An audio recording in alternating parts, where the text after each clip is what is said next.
Ngayong araw, June 25, binigyang pugay ang mga marinong Pilipino bilang paggunita sa Seafarers Day. At may unang balita live si Jomer Apresto. Jomer! Igan, good morning. Narito ako sa Independence Flagpole sa Rizal Park sa Luneta, Maynila, kung saan halos katatapos lamang ng ginawang flag raising ceremony kasunod ng paggunita sa International Seafarers Day.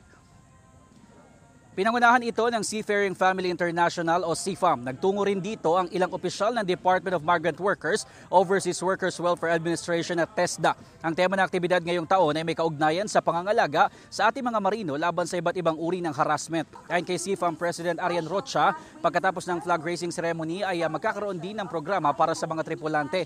Lain daw nito na bigyang pugay ang mga tripulanteng Pinoy para sa kanilang kontribusyon sa global maritime industry. Magkakaroon din ng job fair ang marina. Sa inisyal na impormasyon ay 20 kumpanya ang sasali. Samantala, bukod sa Maynila, may ginagawa ring aktibidad ngayon sa Bohol. Nandito po ang ating DMW ASEC Jerome Pampolino, OWA Deputy Administrator, Marina Administrator Sonia Malaluan, and TESDA, of course, in support po, yung TESDA DDG.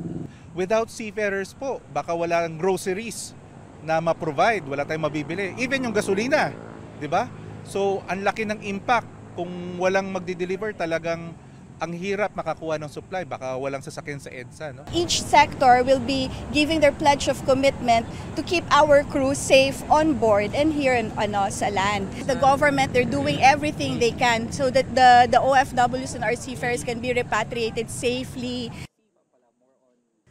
Igan, sabi ng SEAFAM, may alok din sila mga libreng wellness program para sa mga marino at sa kanilang mga pamilya. Ang Marina at DOTR mayroon namang libreng sakay para sa mga marino ngayong araw. Sa LRT2, 7 a.m. to 9 a.m. at 5 p.m. to 7 p.m. ang libreng sakay. Mula 5:30 a.m. naman hanggang sa matapos ang operasyon para sa MRT3. At yan ang unang balita mula dito sa Maynila. Ako po si Jomer Apresto para sa GMA Integrated News.